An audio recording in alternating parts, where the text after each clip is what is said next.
San Francisco, and Atlantic City. The Republicans and the Democrats meeting to nominate their candidates for president and vice president. Act one in a three-part drama of convention, election, inauguration. The Screen News Digest presents in sight and in sound, Convention Time in the USA.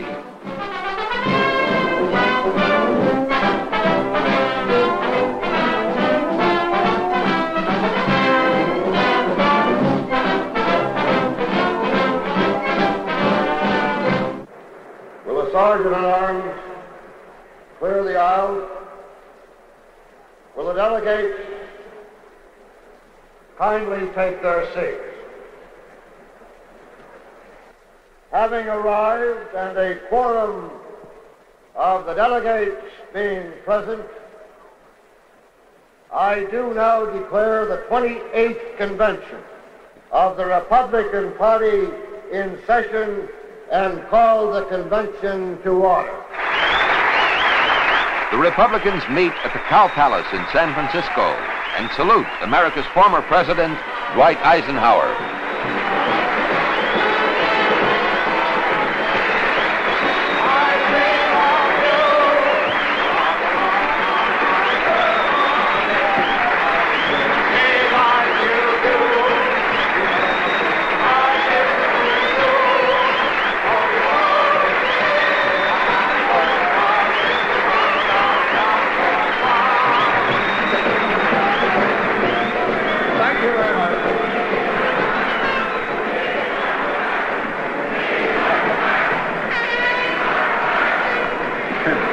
Thank you very much. Thank you very much, folks. Thank you. The former president is deeply moved by the warmth of the welcome.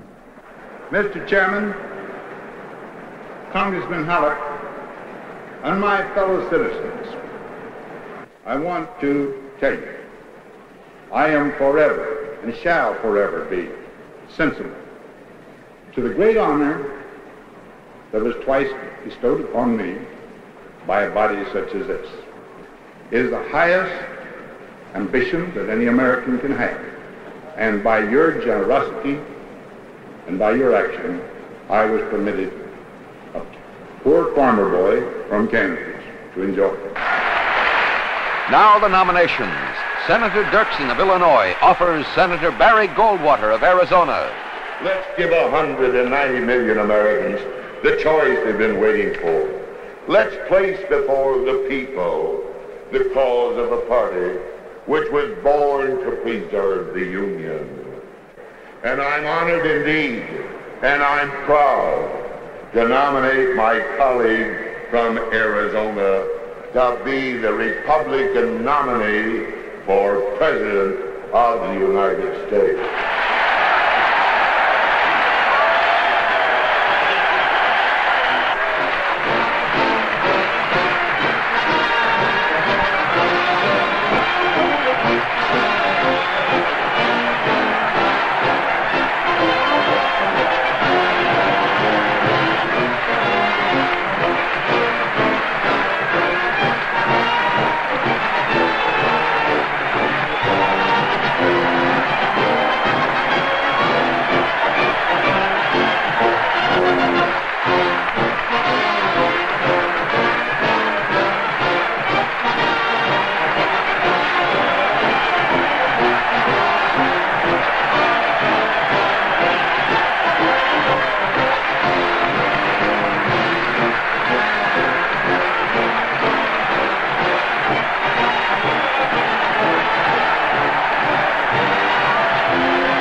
Milton Eisenhower places William Scranton in nomination. I now nominate as the Republican candidate for the presidency of the United States, William Warren Scranton of Pennsylvania.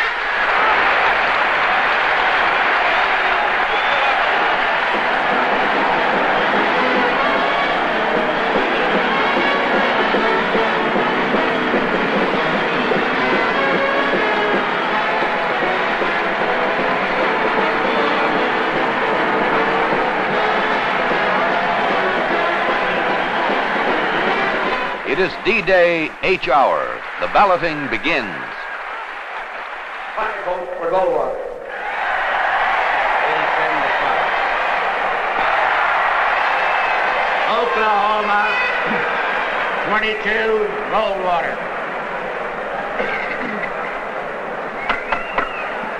The Commonwealth of Pennsylvania cast 60 votes for its great governor and favorite son, William Warren Scranton. South Carolina, 16 votes. Mr. Chairman, humbly grateful that we can do this for America.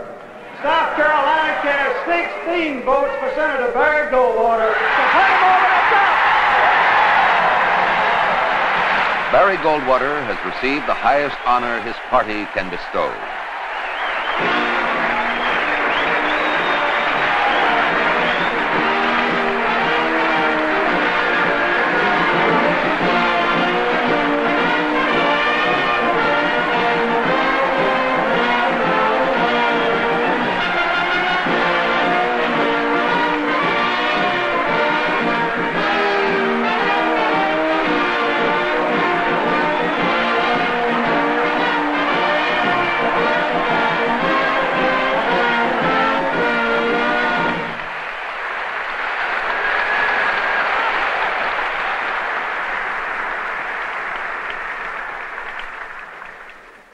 Fellow Republicans, it is the cause of republicanism to resist concentrations of power, private or public. It is a cause of republicanism to ensure that power remains in the hands of the people. And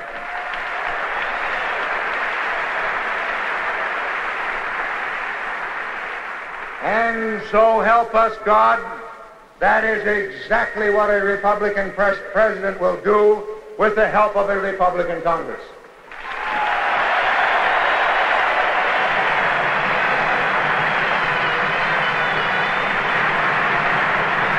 This party, with its every action, every word, every breath, and every heartbeat, has but a single resolve, and that is freedom. From this moment, united and determined, we will go forward together, dedicated to the ultimate and undeniable greatness of him. The 1964 Republican Convention is history. The candidates chosen for President, Senator Barry Goldwater of Arizona. For Vice President, Congressman William Miller of New York.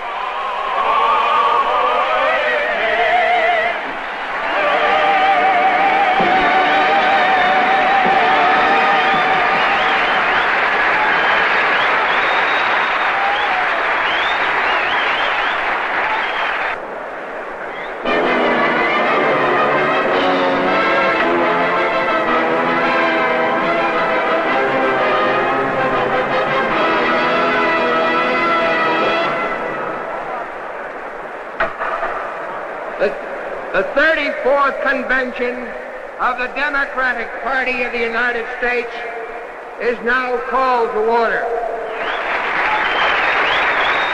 The Democrats, meeting at Convention Hall in Atlantic City, pause to honor the memory of John Fitzgerald Kennedy.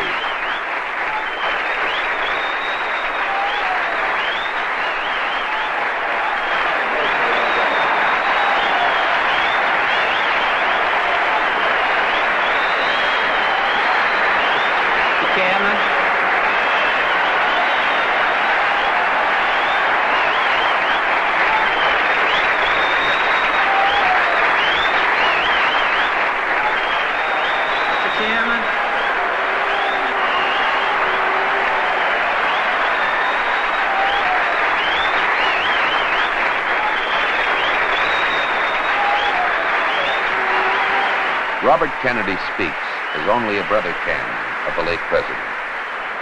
I know that it was a source of the greatest strength to him to know that there were thousands of people all over the United States who were together with him, dedicated to certain principles and to certain ideals. No matter what talent an individual possesses, no matter what energy he might have, no matter how much integrity and honesty he might have, if he is by himself and particularly a political figure, he can accomplish very little. But if he's sustained, as President Kennedy was, by the Democratic Party all over the United States, dedicated to the same things that he was attempting to accomplish, you can accomplish a great deal. No one knew that really more than President John F. Kennedy. The name of Lyndon Baines Johnson is placed in nomination by Governor Edmund Pat Brown of California. Ladies and gentlemen of this convention, it is my privilege to place in nomination the name of one American to whom all can pledge support, in whom all can place confidence, a great leader of his party and his people, the President Lyndon Baines Johnson.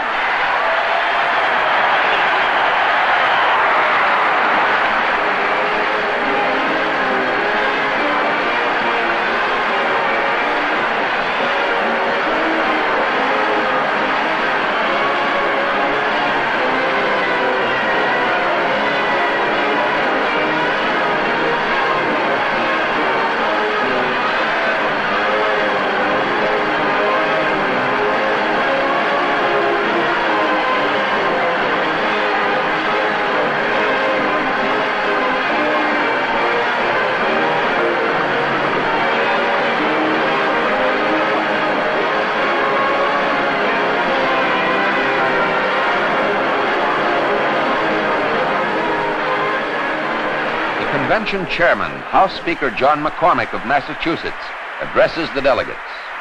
Chair recognizes the distinguished lady delegate from Florida, Mrs. Lloyd Damsey, for the purpose of making a motion. Mrs. Damsey. Very slow. I didn't see you. Right behind you. Mr. Chairman, I move to suspend the rules and nominate by acclamation as our candidate for the office of the President of the United States of America, the Honorable Lyndon Baines Johnson.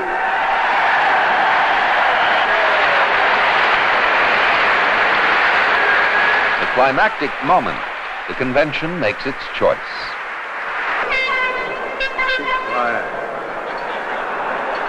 The distinguished lady delegate from Florida, many is in favor of the motion will say aye. Opposed, no. The ayes in the opinion of the chair.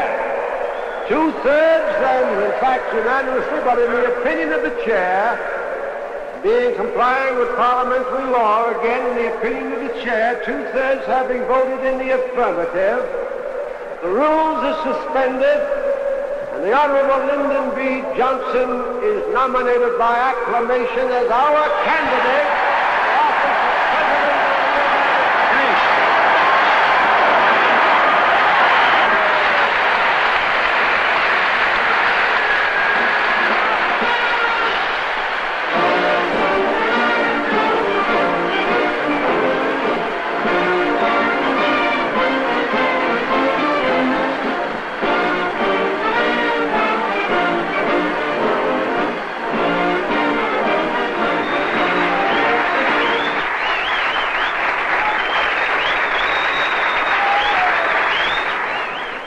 Accept your nomination.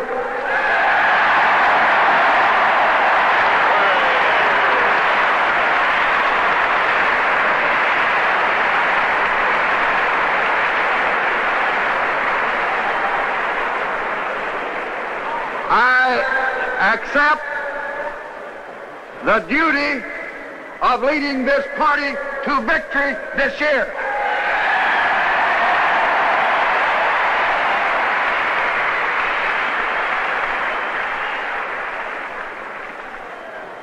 I ask the American people for a mandate not to preside over a finished program, not just to keep things going. I ask the American people for a mandate to begin. We seek a nation where every man can, in the world, words of our oldest promise, follow the pursuit of happiness. Not just security, but achievements and excellence and fulfillment of the spirit. So as we conclude our labors, let us tomorrow turn to our new task. Let us be on our way.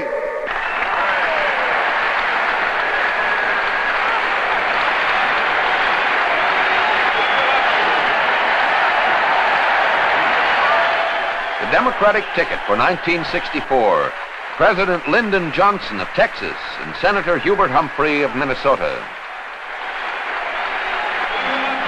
The conventions are ended. The campaign begins. The candidates take their party's platforms and principles to the American people to see and to be seen, to speak to and to be heard in cities and towns, north, east, south, and west. On Election Day, the nation votes.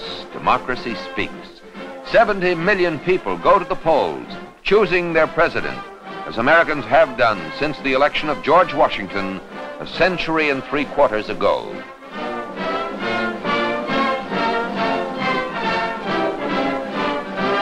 This tradition, this heritage, unchanged and unbroken, has been and is today a living witness to the strength and growth of democracy in action in America.